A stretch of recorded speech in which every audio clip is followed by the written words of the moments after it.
I think there is another aspect of this, which is the revalorization of sexuality, not just among gay people, but in general, which is that from being seen, never in practice, lived this way by most people, but by being seen as intrinsically connected with procreation and having come to be seen as being connected with pleasure on the one hand or companionship or a mixture of both on the other hand, but neither of them have any necessary connection with procreation.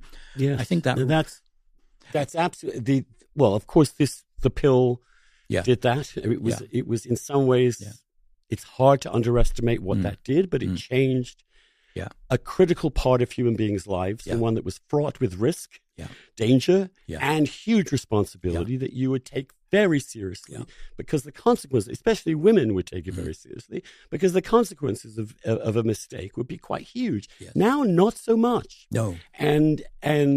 And so, but this is in why, some ways, straight people become like gay people without the ability to have. If you're a straight person who's no interest in children, you become sort of factually a gay person, and your attitude towards sex will change a little bit. Absolutely, it becomes purely recreational. It becomes a form of self-expression. Yeah. Also, the last place where a frontier exists. Yeah.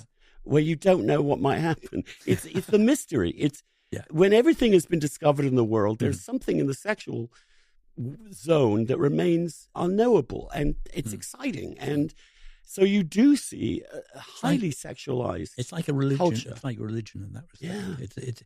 Yeah. I think all of that is true, and I would say to our friends on the evangelical right and on the pronatalist right, the changes that are happening are not even primarily delayed cultural effects of the 60s, or because people have read Foucault or have some intellectual idea about what sex and procreation, how they should be related or rather not related. It's because of, as you say, changes in technology, the pill, later on the abortion pill, even more transformative.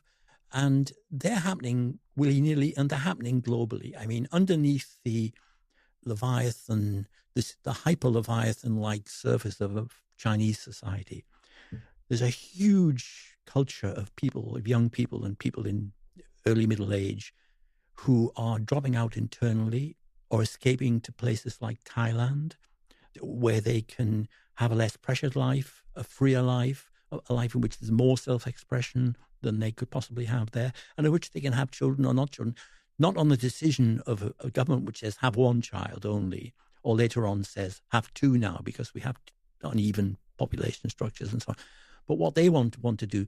So I think this movement to a kind of profound and radical individualism is not something that should be regarded as the product of any particular ideology or even any particular culture, because it's happening pretty well everywhere in the world, but should be examined, and in a way we should find ways of making it humanly habitable, find ways of actually avoiding extreme collapses into extinction. I mean, that's what Musk talks about all the time.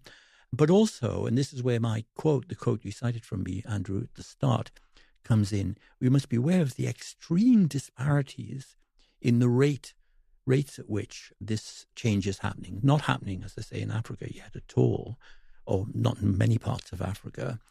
And also we should be aware of the extreme difficulties of, and I'll talk about those just briefly, of maintaining a population of 10 billion for 50 or 100 years before it really trails off, because that involves nowadays, I mean, how have we managed to achieve this high population?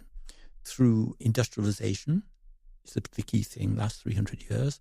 Now, intensive agriculture, then new technologies, robotization, cybernetics, and so on, which all depend on natural resources, which are very scarce, and most of which are controlled by the Chinese. So you're back into this old-fashioned resource war, the Malthusian Wars. You could have Malthusian wars in a world, and I think you will have Malthusian wars in a world in which population is declining in most of the countries of the world, or rather, fertility is declining in most of the countries. Final point. So that's where Greenland would come in. That's Greenland is part of the Malthusian future. I think so.